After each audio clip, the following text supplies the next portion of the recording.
Starbucks giving a message to some of their corporate workers. They're saying, you better get back to the office or you might be fired. They're saying you're going to take that morning train or you're going to be in serious trouble. Starbucks issuing an ultimatum to its remote workers saying, yeah, you're going to be back in the office at least 3 days a week. We're not talking about baristas here. We're talking about the corporate crowd.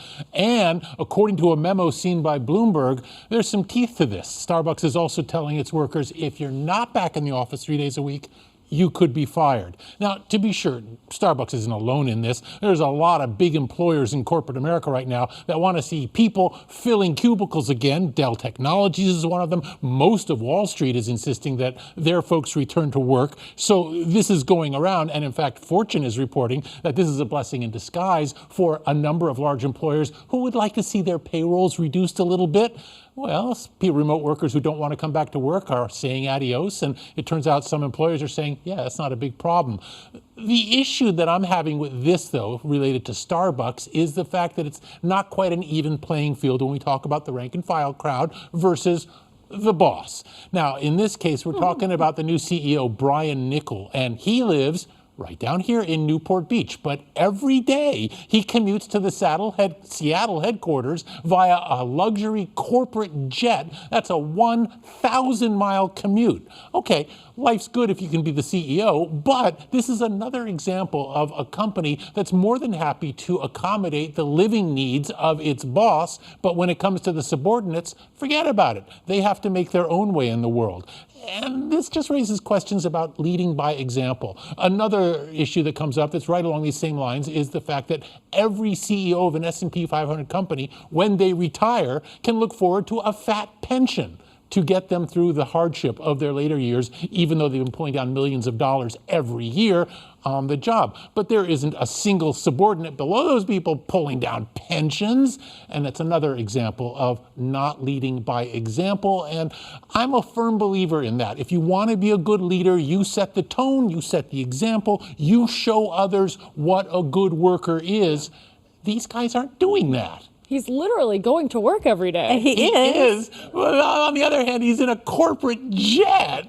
I was thinking your argument was going to go pandemic, baristas showing up every day, serving people face to face, having to deal with the anxiety of that. And that's hard work. Meanwhile, the people in the office got to stay home. And there is that element to it, but obviously it's Starbucks. You can't really do do that it via remote. You know, you want a latte? Yeah, all right, reach for the lever. Yeah, that's not going to work at all. But simply put, I mean, CEOs, they've got big important jobs and they get a lot of money for that. And at the same time, they've got a responsibility to motivate and show and lead by example. And I just don't see that happening enough. What's the reasoning behind it? Why do they want people back in office? Oh, because it's better to control them, quite simply. It's a control thing. There's no question about that. That they are more comfortable managing when they can wander around and find people where they want to find them, as opposed to look over your shoulder. Right, as opposed to being at home where they have to kind of trust you to get your work done. And even though the work is getting done, they're not comfortable with that. I just worry about the people who maybe started life elsewhere during the pandemic, or like, well, we're not going to go back full time, so I'm going to put my kids in this school district. And they're saying, hey, no, you got to get back. Yep. And there's no corporate jet to pick you up. No, what the heck?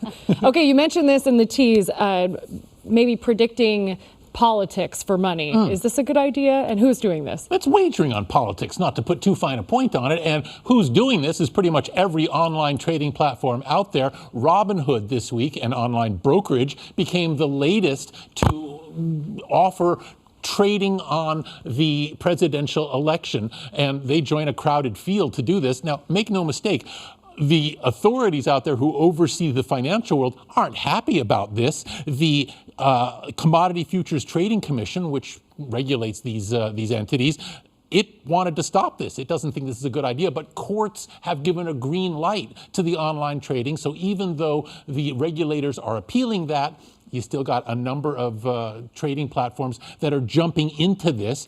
In the case of the Robinhood users, they can win up to $5,000 by correctly picking the outcome of the presidential race. And while there's a certain entertainment value to that, let's just stop and think about what's going on here, because essentially what we've done is reduced presidential politics to the best supporting actor race in the Oscars. You're going to go online, you maybe put a wager on this or that, and you know, it's fun, But this is politics we're talking about, and we're also talking about it at a time when many people are simply turned off. And when it comes to the online trading as well, last week there were stories about an online platform called Polymarket, and that was really troublesome because it turned out that 4 traders who had placed combined bets worth $28 million on Trump turned out to be all accounts held by the same person, which raises questions about trying to manipulate the marketplace and trying to manipulate the odds that so that you can make more money out of this. It's gaming the market.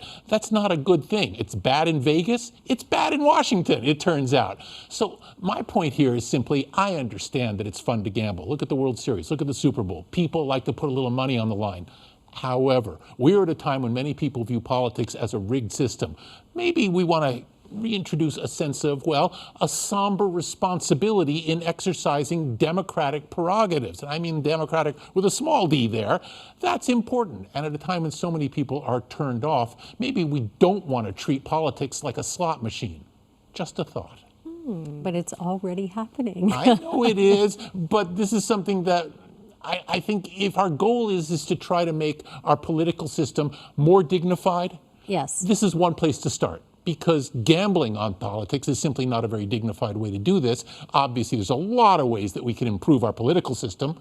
This is maybe a nibbling at the edges, but it's a place to start. Is this purely American? Is it being done other There are places? some of these platforms that are based overseas. Polymarket, for example, is based overseas, but Americans can get onto them because it's the internet.